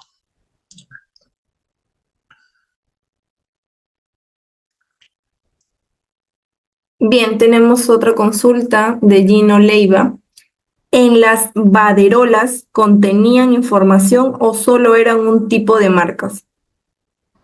Ajá, claro, el tema de la banderola, como comenté, el tema de la banderola, deben tener presente también que cada empresa tiene sus ideas cómo trabajar, ¿no? No significa que lo que yo he comentado se aplica en todas las empresas mineras. A trajo abierto, subterráneo, no. Cada empresa tiene sus propias ideas y lo plasma a su manera, ¿no? En Comarsa usábamos la banderola.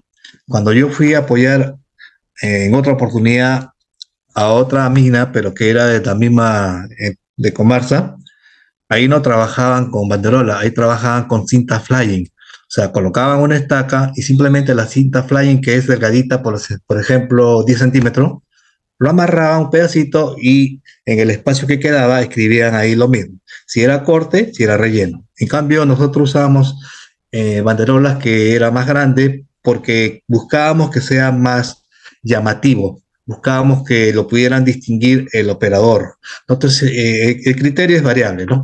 Entonces, la importancia en el caso de las operaciones, en el caso de actualizar los bancos y de llevar los controles de nivel, los controles de piso, banderola. En el caso de replantear las áreas mineralizadas, solamente colocábamos las estacas con cinta fly, ¿ya? Y al momento que nosotros íbamos el replanteo, estaba con nosotros, ¿no? Iba ya su personal de geología para colocar sus paletas. Ellos tenían ya preparado unas paletas aparte con un determinado color, ¿ya? Ese color representaba la ley del mineral que había en esa zona, no que era variable, porque ellos tenían un rango, un rango de ley alta, de ley media, de ley baja, desmonte. Entonces, de acuerdo a eso, colocaban sus paletas en base a nuestras estacas con las cintas flying que dejábamos, ¿no? Entonces, eso era como trabajábamos nosotros.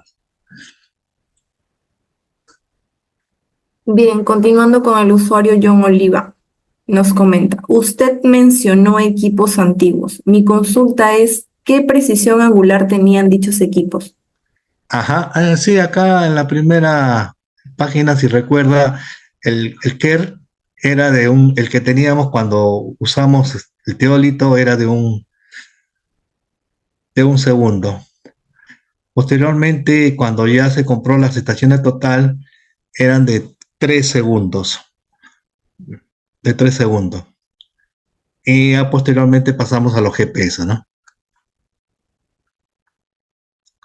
Bien, la precisión no era muy buena, mencionó. ¿Cuánto eran sus tolerancias en distancias y elevaciones? En distancias y elevaciones, o sea, ahí que me gustaría, ¿qué parte se está refiriendo, ¿no? De la precisión. Ah, no sé, yo hablé sobre el control de niveles, ¿no? El control de niveles, no sé si se estará refiriendo a esa parte, ¿no? El control de niveles de los bancos, no era un promedio de 5, máximo hasta 10, no nos exigía mucho. Pero en tema de planos, no, ahí sí la precisión teníamos que estar en centímetros, no podía ser más. ¿Ya? No sé si ahora se refirió a cuál de esos dos casos, ¿no? Bien, continuando también tenemos, en esos tiempos se colocaban puntos geodésicos y de qué orden. Como les dije, cuando llegué a Comarsa ya existía una red que se había enlazado a puntos geodésicos de orden. Recuerden que eh, hoy en día tenemos los puntos geodésicos de orden cero, A, B y C, ¿no? Y en ese tiempo no eran puntos geodésicos, sino denominaban red de triangulación geodésica. Y lo que habían era, pues, me acuerdo que era de orden A, orden A, ¿no? El que se había enlazado era con orden A, pero como le dije, nosotros no manejamos esa parte, la encontramos, yo la encontré ya enlazado, ¿no? Y sobre eso de ahí se comenzó a seguir jalando poligonales cerradas, ¿no? Bien, tenemos un usuario que está levantando la mano, le vamos a activar el audio para que realice su consulta.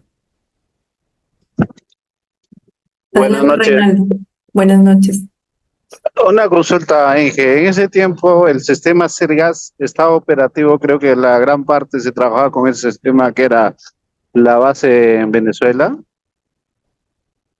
Ajá, claro, muy bien, te felicito, sabes del tema.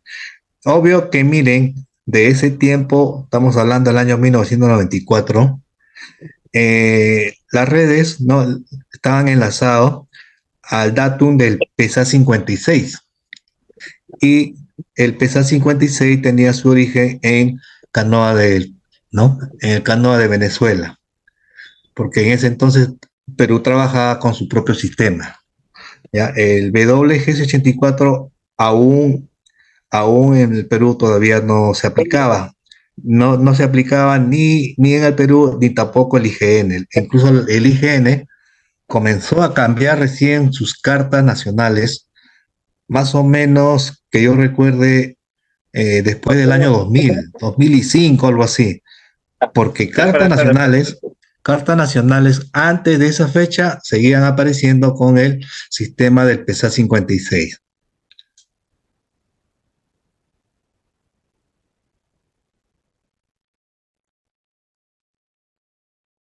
¿Estás conforme con tu respuesta, Reinaldo? Coméntanos. Sí, sí, gracias. Bien, continuando con las consultas, tenemos del usuario Marita. ¿Qué planos se presentaban en los pads? ¿Qué plano se presentaba en? En los pads. Ajá, bien. El plano que se presentaba básicamente era como decir, mira, acá hay un plano, acá. El nombre que se le denominó era plano de módulos. ¿no? Donde aparecían las áreas de carguío. Acá está uno de ellos, me parece. Acá. No se aprecia muy bien.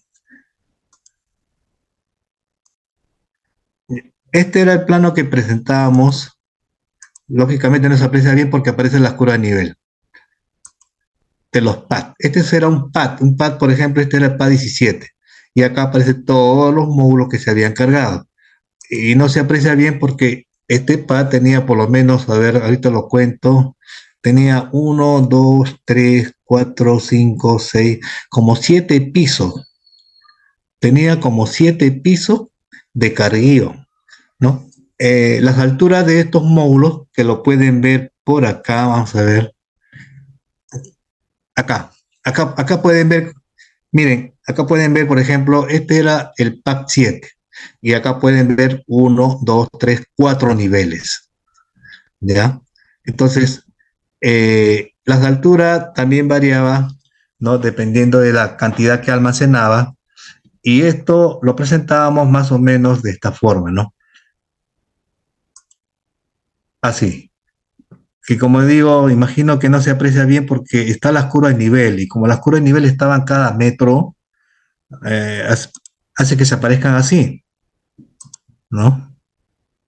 Porque también inicialmente presentábamos solamente puras líneas, no aparecían las curvas de nivel, pero posteriormente nos pidieron que aparecieran con las curvas de nivel, ¿no?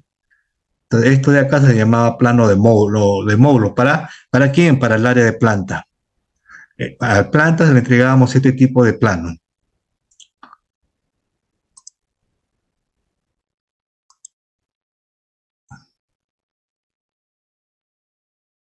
Bien, continuando con las consultas, tenemos del usuario John Oliva.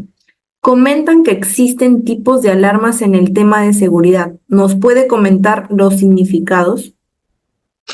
El tipo de alarma, mire, el tipo de alarma es variable, ¿no? Y depende también de la empresa, si la quiere o no la quiere. Básicamente son las chicharras, ¿no? Básicamente son las chicharras que te anuncia cuando ha habido un accidente, que te anuncia cuando ha habido, por ejemplo, un pequeño amago de incendio. Cualquier tipo de evento de emergencia, se activa la chicharra.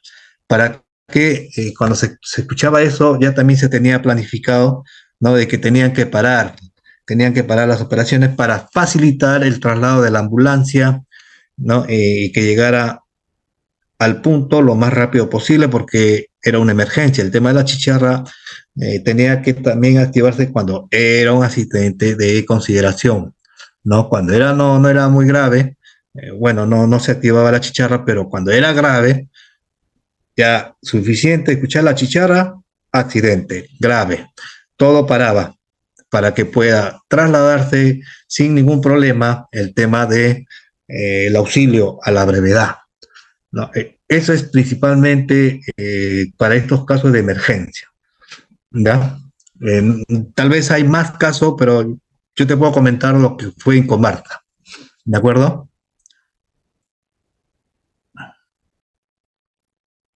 Bien, continuando con las consultas, tenemos del usuario Fernando. ¿Se puede usar drones con cámaras multiespectrales para detectar áreas de minerales? Qué interesante la pregunta. Claro, hoy en día tenemos estos tipos de equipos, ¿no? Con cámaras multiespectrales, y ese tipo de, porque prácticamente es geología, ¿no? Y esto es tal vez un requerimiento de las áreas de exploraciones, ¿no? Que puedan que tengan en principio experiencia, porque esta tecnología no es barata también, ¿ah? Ya, entonces, este es un apoyo adicional. Esto le comento porque, como le digo, tanto tiempo trabajé en la mina que compartí muchos conocimientos con varias áreas. No es excepción. Ahorita lo que están haciendo la pregunta de la multiespectral. Esta parte de la multiespectral es un complemento, es una ayuda para poder determinar mejor el cuerpo del mineral. ¿Qué tanto es el área del mineral? ¿No? Porque para poder determinar un cuerpo de mineral, no solamente aplican la cámara, la multiespectral, va acompañado también de análisis geoquímico, análisis geofísico, ¿no? Que son complementos para poder analizar cómo reacciones ante ese tipo de análisis el terreno. Y con toda esa información van deduciendo cómo está el cuerpo. Pero el método principal, el método más usado, no son las multiespectrales, no son los geofísicos, no son los geoquímicos.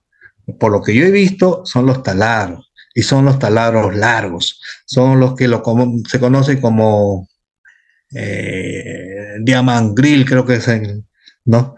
Hay varios tipos de perforaciones que se hacen donde ellos pueden profundizar, pueden perforar hasta profundidades de 100, 200, dependiendo de lo que van encontrando. Porque a medida que van perforando, van sacando muestras, ¿no? Y todo ese proceso es largo.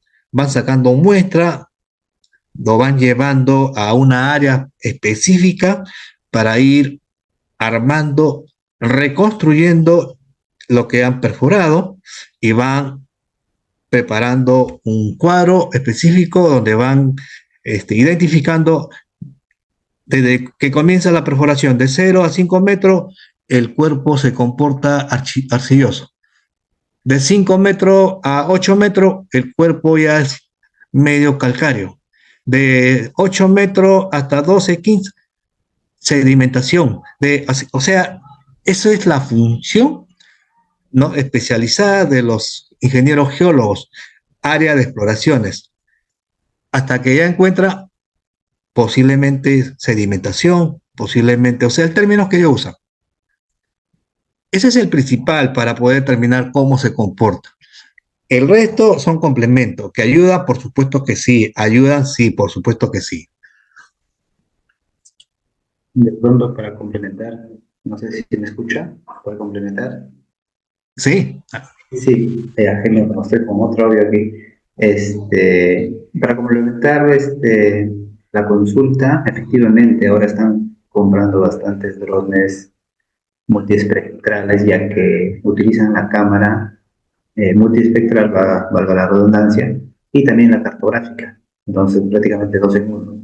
Y es por ello que demanda mucho en lo que es minería, sobre todo el gobierno. Y otras industrias, ¿no?, de la construcción. Claro que también cabe recalcar que el costo es elevado, ¿no?, a diferencia de comprarse solamente un dron cartográfico. Claro, claro. Muchas gracias, ingeniero. Bien, continuando con las consultas, tenemos del usuario Cristian Navarro. Comenta que en ese tiempo se colocaban puntos geodésicos. Mi duda es, ¿en cuánto tiempo dejaban al equipo lecturando, ya que recién se incorporaba el GPS? Y además, si solo era un especialista en concreto, ¿quién lo realizaba? Ok, a ver. Entonces, miren, cuando ya Comarsa adquiere los GPS, Comarsa contrata. Nosotros no intervinimos, a nosotros no nos consideraron porque requería tiempo y nosotros estábamos concentrados a las operaciones. Por eso que a través del área de planeamiento, en coordinación con Gerencia Lima, contrataron exclusivamente al IGN, que eran los únicos a nivel nacional en ese entonces, ¿no? En ese entonces, que ellos hicieran el trabajo, el punto físico de orden A. Ahora, ¿cuánto tiempo se demoró? Me parece que en ese entonces ellos trabajaron por cada punto, creo que 3 días. No recuerdo bien porque ellos presentaron un informe que con la justa tuve la suerte de poder ver ese informe que presentaron. Y entonces yo también no conocía mucho ese tema geodésico, lo leí de casualidad y me fui enterando, ¿no?, cómo era toda esta parte geodésica, pero nosotros no intervenimos, ¿no? nosotros no intervenimos. Ya posteriormente se vuelve a contratar, porque 2 veces se contrata al IGN para que coloque puntos génésicos siempre de orden A, siempre de orden A. Pero en la segunda oportunidad que se contrata nuevamente al IGN, ya viene a ser porque Comarsa estaba ampliando sus operaciones y estaba también trabajando en otros sectores que tampoco nosotros lo veíamos, ya habían contratado, habían creado incluso otra razón social, ¿no? Y tenía ya su propio departamento de topografía y ellos lo vieron, esa parte del IGN, pero simplemente coordinaron, más no ellos lo hicieron, ¿no? Porque topografía se centraba única y exclusivamente a las operaciones. La parte geodésica era tratada en forma particular, se contrataba particularmente. Entonces, exactamente cuántos días hicieron, la toma de datos y todas esas cosas, ¿no? E incluso los programas que usaba el IGN, ¿no? No era, por ejemplo, lo que hoy en día acepta. El mismo IGN acepta recién los software del Trimble, ¿no? El TBC, y antes aceptaba el TGO. Pero antes que eso, el IGN no usaba estos programas. El IGN usaba otro programa que se llamaba Perú Survey, creo que se llamaba, ¿no? Y con ese otro programa era que ellos calculaban los puntos geodésicos, ¿no? Cosas así, ¿no? Cosas así le puedo comentar esta parte geodésica para eso, esa fecha, ¿no? Puntualmente cuánto demoraron, no sabría decirte exactamente, ¿no? Bien, tenemos también a un usuario solicitando el audio. Reinaldo, adelante, por favor, con tu consulta.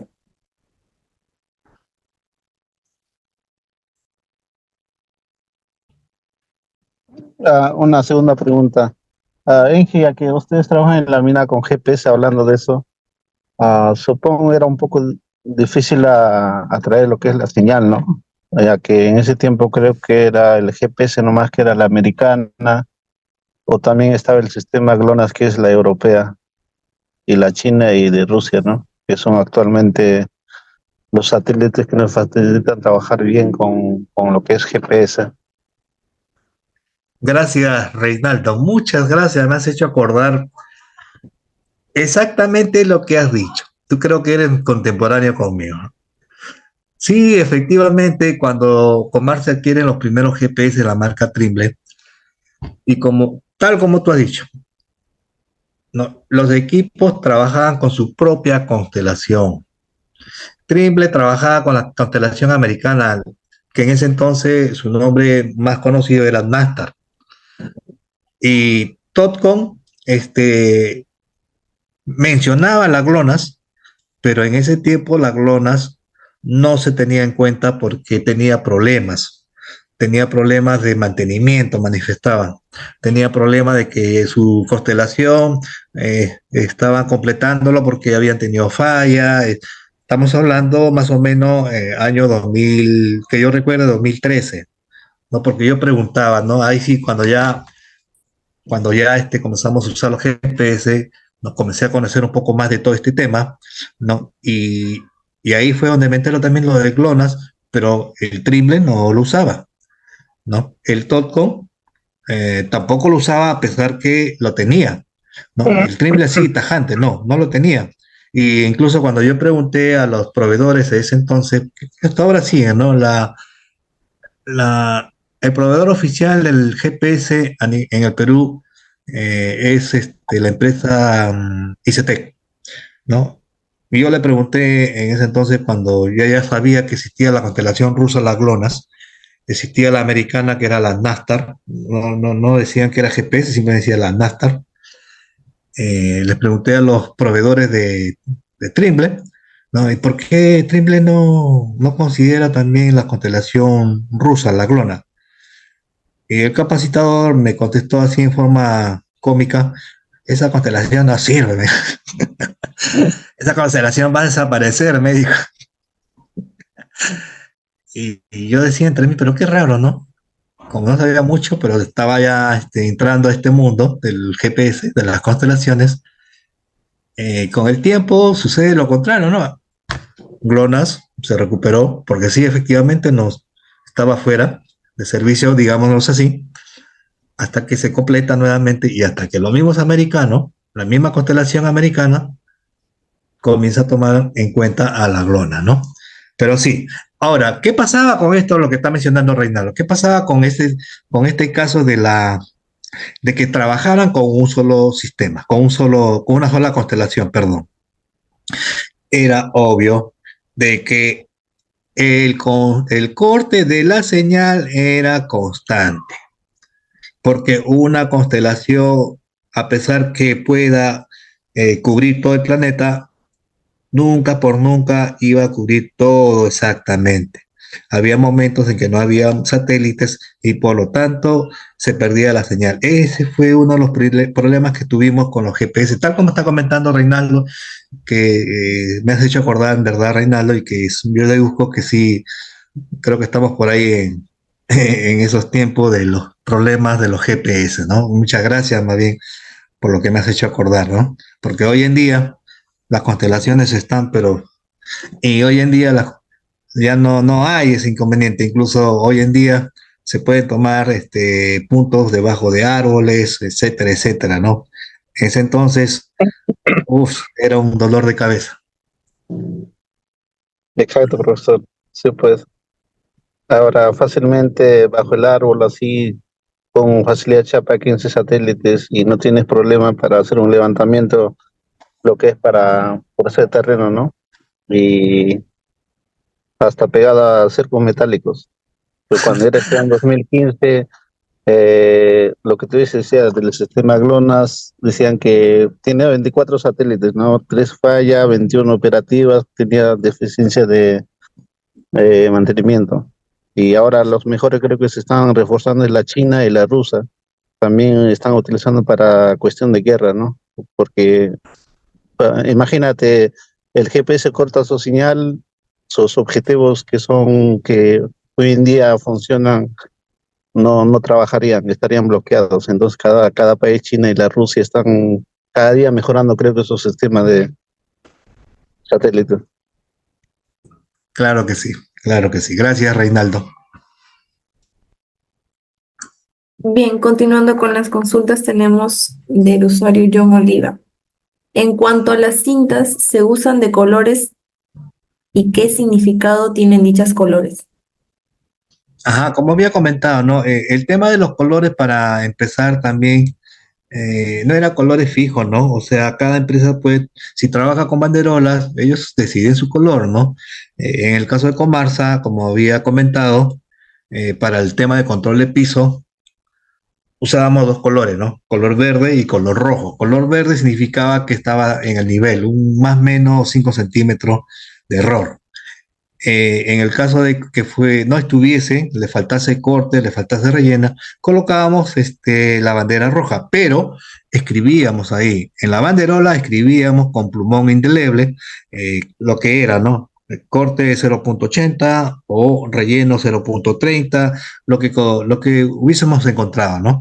Entonces, el tema de color era un tema de decisión de la empresa, porque si en otro sitio como le dije, cuando me fui a trabajar ya, cuando fui a apoyar a otro tajo, ¿no? Que también era de la empresa, ese personal no usaba la banderola, ese personal usaba cinta flying y era un solo color. Por ejemplo, usaban el color anaranjado, que era un color reflectivo, un anaranjado resaltante, y ahí simplemente escribía, ¿no? ¿No? Y ahí obligaban a que el controlador lea. En cambio, con las banderolas de color verde y rojo, ya viendo color verde, ya el operador de la maquinaria ya sabía que ese sector estaba dentro del nivel. Y viendo la banderola color rojo, ya sabía que ahí estaba faltando algo. Entonces, muchos de los operadores lo que hacían cuando veían la bandera roja se bajaban para mirar si era corte, si era relleno. O sea, ese tema de las banderolas funcionaba, ¿no? Pero es decisión de cada pues empresa, ¿no? Cómo ellos quieren trabajar, ¿no? Cómo ellos quieren llevar los controles. ¿Ok? Bien, continuamos con las consultas. Tenemos del usuario Carlos Piero. Respecto a los trabajos, ¿le daban metas diarias por cumplir? Ajá. Metas, no tanto. La meta no la aplicaban en topografía. La meta lo aplicaban en el tema de producción, en lo que era mina. Ya, sí, en área de minas, sí. En área de topografía, no. Solamente nos exigía tener los planos al día. Ya teníamos fecha definida que los, todos los, todos los levantamientos de los frentes, todos los días tenían que estar al día. O sea, ya había fecha. Todos los módulos que se terminaba de cargar, en el día se tenía que levantar y entregar. Todos los frentes que se terminaba de extraer, ¿no? El material, teníamos que levantar, teníamos que calcular volumen y teníamos un lapso de una hora más o menos. O sea, teníamos obligaciones, más no metas para poder conseguir un famoso bono, ¿no? No, topografía no estaba considerado ahí, ¿no? Lo manejaba, como decir, las altas esferas, ¿no? Pero sí, de por sí, hay obligaciones, ¿no? Hay obligaciones y a veces lo pueden manifestar como metas, ¿no? Pero en otros casos son como obligaciones, ¿no? Bien, continuamos con una consulta de Wilfredo. Usted mencionó que utilizó tanto el teodolito, estación total y el GPS diferencial. ¿Qué nos puede comentar sobre las precisiones? Ok, mira, como mencioné, el teodolito para empezar pues era un equipo, ¿no? De precisión de lectura angular de 1 segundo, ¿no? Y estaba bien dentro de lo que cumplíamos, ¿no? Lo que nos exigía. No nos presionaba en ese sentido. No teníamos mucha presión, porque si hubiese una supervisión que tal vez nos revisaran con cuánto de precisión estábamos llegando, ¿no? Tal vez hubiésemos tenido que mejorar todo nuestro trabajo, pero nuestro levantamiento, especialmente las poligonales, cuando trabajábamos con teolito, estaba dentro de la tolerancia. Por lo mismo que teníamos un buen equipo, la lectura de lectura al segundo nos daba buenos resultados. No, muy raro fue que teníamos poligonal con exceso de error. Posteriormente, con las estaciones totales, no teníamos mucho problema, pero ya no usábamos mucho las poligonales. Entonces esa parte ya no lo vimos, por lo mismo que también, bueno, el equipo que se compró ya no era de lectura de 1 segundo, era de lectura angular de 3 segundos. Y finalmente, ya con los GPS, ¿no? Como tampoco nos precisían, porque mira, trabajar en mina, ¿no? Hay partes donde sí te van a exigir precisión, ¿no? Dependiendo del trabajo, te van a exigir precisión, como hay partes del trabajo que no te va a exigir la precisión. Por ejemplo, lo que decía, el control de nivel. Mira, nos daba tolerancia de 5. Ellos trabajaban con tolerancia más o menos 5 centímetros y a veces un poco más, ¿no? Entonces, nosotros llegábamos, teníamos el banco, que era, como dije, por ejemplo, 3508. Llegábamos al terreno, controlábamos y tenía 3508-35. O sea, ya estaba 35 centímetros que le faltaba cortar. Entonces colocábamos la banderola indicando corte 35, ¿no? Porque estamos diciendo que el nivel era 3508, ¿no? Y encontraba 3508.35. Colocábamos, ¿no? Regresábamos al cambio de guardia y encontrábamos que de repente ya estaba en 3508.15. Colocábamos los 3515 y a veces, si estaba el controlador, hacía la corrección. Si no estaba el controlador, tal vez el operador bajaba, porque a veces lo veíamos que bajaba y hacía la corrección. Pero a veces no lo hacía. Entonces, en esa parte de mina no teníamos esa presión. Después, lo mismo sucedía en el llenado de los módulos de pad, ¿no? Los módulos de pad también tenían una determinada altura Y lo mismo, ¿no? El mismo criterio. Cotas fijas, indicábamos tanto tienen que subir, ¿no? El carguío, le faltaba relleno su 30, 20 centímetros, y ahí sí lo aplicaba porque era fácil, pero en el tema de operaciones en las minas, en los tajos, en los frentes, era diferente. O sea, en algunos casos ya era decisión de la propia área si hacían o no hacían la corrección. Nosotros como topografía indicábamos y teníamos nuestro reporte de que ya habíamos comunicado de que tenía que hacer las correcciones, pero nosotros no teníamos la obligación, no teníamos la facultad de exigirles que lo hagan, no teníamos ese derecho. ¿Ya? Entonces, ese ya era un manejo ya entre áreas. Después, ¿qué otra cosa más te puedo comentar con la precisión? Bueno, bueno, creo que a grandes rasgos eso sería, ¿no? De que no teníamos mucha precisión, no teníamos mucha exigencia en el tema de la precisión. Simplemente eso, no teníamos mucha exigencia en el tema de la precisión.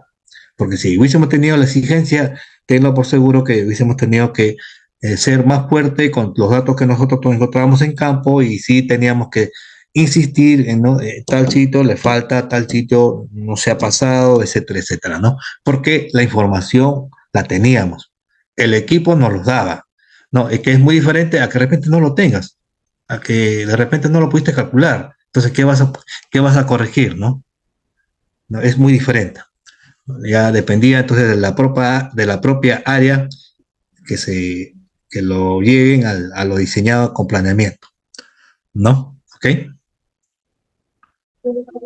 Bien, para comentarles, antes de pasar a lo que es la última consulta, para comentarles que ya le envié a través del chat el link para sus constancias gratuitas. Por favor, registrarse ahí a todos. Bien, ingeniero, continuamos con lo que es la última consulta de Wilfredo. Y ahora con la implementación de los escáner LIDAR, ¿cree que las precisiones hayan aumentado? Claro, es obvio que las precisiones se están mejorando cada vez más, pero también es importante que los escáneres, los GPS, los drones, eh, tienen que saberlo usar, ¿no? Porque de repente tienes un buen equipo, pero no lo sabes aplicar, no estás consiguiendo nada, ¿no? Eso es parte importante de que puedes tener un buen equipo, pero también hay que saberlo usar, hay que saberlo enlazar, hay que saberlo georreferenciar para que mantengas esa precisión que te da el equipo, ¿no? Entonces, el LIDAR, ¿no? Te lo da, obvio, tienes que georreferenciarte con punto geodésico, tal como ya está contemplado, ¿no? Si no, no tiene sentido hablar de equipos modernos cuando no sabes aplicar ¿no? Lo que debe ser, ¿no? ¿Ok? Bien, muchas gracias, ingeniero. Muchas gracias. Su tema ha sido muy bueno. El ingeniero Jonar creo que tiene algo que acotar. Ingeniero, adelante. Gracias, ¿se me escucha? Claro que sí. Sí, sí. Sí, ingeniero, sí se escucha. Gracias, gracias. Bueno, felicitarles, una charla estupenda. El tema es demasiado polémico, ya que se juega de promedio a bastante precisión. También me tocó trabajar campo abierto y sinceramente pues las precisiones ahí hay que saber manejar. Como mencionó el ingeniero, hay empresas que sí tienen sus estándares, otras que no exigen mucho. Bueno, hoy en día ya hay supervisión y hay calidad. Es por ello que se está mejorando bastante esa precisión, a pesar que se coloca muchos puntos geodésicos, redes geodésicas y todo lo demás. Los alumnos que están aquí presentes, todos que aún no tienen la oportunidad de ir a un trabajo abierto, ya han mejorado bastante lo que está abierto, así que tengan en consideración bastante lo que es LIDAR, lo que es la geodesia misma, el escáner, porque ya hay calidad y no exige precisiones. Y creo que el tema civil también, ¿no? Hace muchos años era poco impreciso, en cambio ahora ya existen los PDRs que nos exigen pues al milímetro. Ayer tuvimos una charla incluso de electromecánica, ya no hablábamos de milímetros ni de centímetros, hablábamos de micras. Es bastante interesante todas estas charlas que llenan de conocimiento a toda la comunidad. Agradecerle, ingeniero, que de verdad muy explícito en su charla, ha contestado todas las preguntas y gracias de antemano.